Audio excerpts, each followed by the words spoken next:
Assalomu alaykum hammaga. Bu videoni ko'rayotgan bo'lsangiz, katta ehtimol bilan sizda kontent va strategiya bilan muammo bor. Xudo xolasa bu videoda hammasiga yechim olasiz. Men ismim Yahyo.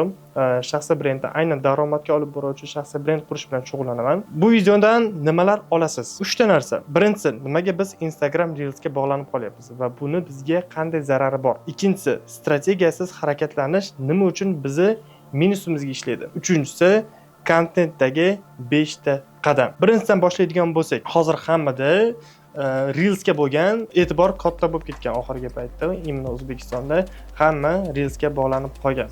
Lekin bizni o'zimizda ham bu narsa juda ham katta muammo bo'ldi. Faqat Reels qo'yish orqali to'g'ri katta auditoriyaga chiqdik, katta obunachilarni yig'dik, lekin sotuv qila olmadik. Chunki 30-40 sekund ichida u odamni ekspertligini tushuntirib bera olmadik, uni nimalarga erishganligini tushuntirib bera olmadik. Ya'ni odamlarning ishonchiga olib boruvchi omil bizga yetishmadi.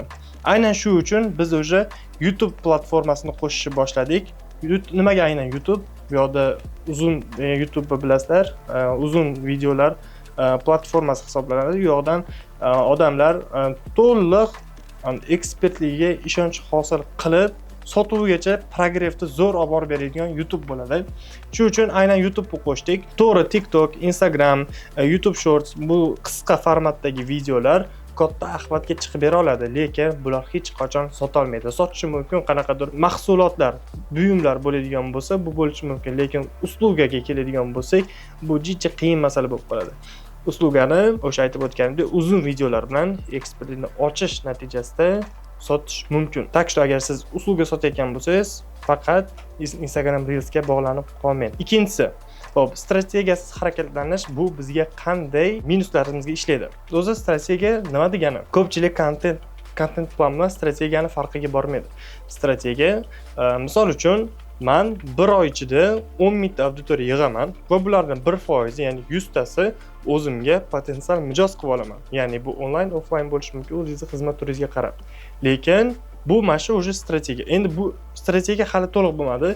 Endi bu qadamga, B tochkaga qarab boradigan qadamlaringiz, ya'ni bu sotuvga olib boruvchi omillar, qanaqa omillar ishlataman? YouTube platforma ishlatish mumkin, TikTok ishlatish mumkin, Telegram ishlatish mumkin, hozir O'zbekistonda aktual nimalardan, Instagram Reels ishlatish mumkin. Hammasidan foydalanaman va men shunga savdoga boraman degan narsani qo'yganingizdan keyin uni endi YouTube uchun kontent yozishni boshlaysiz, Instagram uchun kontent yozishni boshlaysiz. Kontentlaringiz ham aynan oxiri sotuvga olib boradi. Nimaga desangiz, o'sha sizda maqsad bor. Oxiri mana shu uslugimni yoki mana shu tovarimni sotmoqchiman degan narsa sizda planingizda bor, kontentlaringiz ham shu bo'yicha boradi. Ya'ni agar strategiya qo'ymaydigan odam qanaqa bo'ladi? Shu telefon oladi, birorta video yoqib qoldi. Hozir ko'rayotgan bo'lsanglar, bitta neger chiqdi-ku, anaqa qimmat premium suvni muzga aralashtirib, limon qilib turib, betiga qilib, video yoqdi, zo'r chiqdi, oladida o'ziga qiladi. O'zi u narsani nimaga qilyapti? Bu videoda ishlasa kimga qiziq? Qanaqa auditoriya yig'iladi? Bu yig'ilgan auditoriya hozirgi ekspertimizga nima aloqasi bor videoni? O'ylab ham ko'rmaydi. Prosta trendmi trend, qilish kerak, ketadi. Bundan keyin nimaga sotuv bo'lmayapti? Men shaxsiy brendim nimaga daromad keltirmayapti deb keyin o'ylanib o'tiraveradi. Aynan shu muammolarga yechim bo'lish uchun strategiya bilan foydalaning. Xo'p, uchinchisi, kontentdagi 5 ta qadam. Kontentda o'zini qadamlari bor. Ya'ni siz kontent plan tuzishda ham o'zini qonun qoidalariga rioya qilishingiz kerak. Ya'ni birinchi qadam, o'zingizni sotuv kontentlaringizni tig'ishtirishdan oldin birinchi sotmoqchi bo'lgan auditoriyani yig'ishingiz kerak. Misol uchun bitta zalga kirib qanaqadir ma'ruza qilishdan oldin bo'sh zalga ma'ruza qilmaysiz, to'g'rimi? Birinchi o'rinda zalga odamlarni to'ldirasiz, undan keyin ma'ruza qilasiz, to'g'rimi? Instagramda ham yoki shunaqa platformalarda ham bir xil. Birinchi auditoriya yig'ib olishingiz kerak, ya'ni trafik olib kirishingiz kerak. Demak, birinchi siz qiladigan ishingiz shunaqa kontentlar qilingki, sizga katta obunachilar, ya'ni maqsadli obunachilar qo'shilishi kerak. Obunachilar kirdi, zo'r. Ikkinchi qadam nima bo'ladi? Ikkinchi qadam, olib kirilgan obunachilarga sohangiz haqida yaxshiroq tushuncha bering. Yaxshiroq tushuncha berganingizdan keyin insonlar sizni sohangizni yana ham kengroq tushunishni boshlaydi. Balki shu odamlarga siz sohangizdagi o'sha xizmatingiz ularga juda ham zarur bo'lgan bo'lishi mumkin, lekin ular bu haqida bilmasligi mumkin. Bilmasligi oqibatida sizdan hech qanaqa savdo qilmaydi. Shuning uchun birinchi o'zingizning ekspertligingizni, ya'ni sohangizni zo'r qilib ochib bering. Zo'r qilib ochib berganingizdan keyin uchinchi qadam qanaqa bo'ladi? Mahsulotga bo'lgan qiziqishni oshiruvchi kontentlar.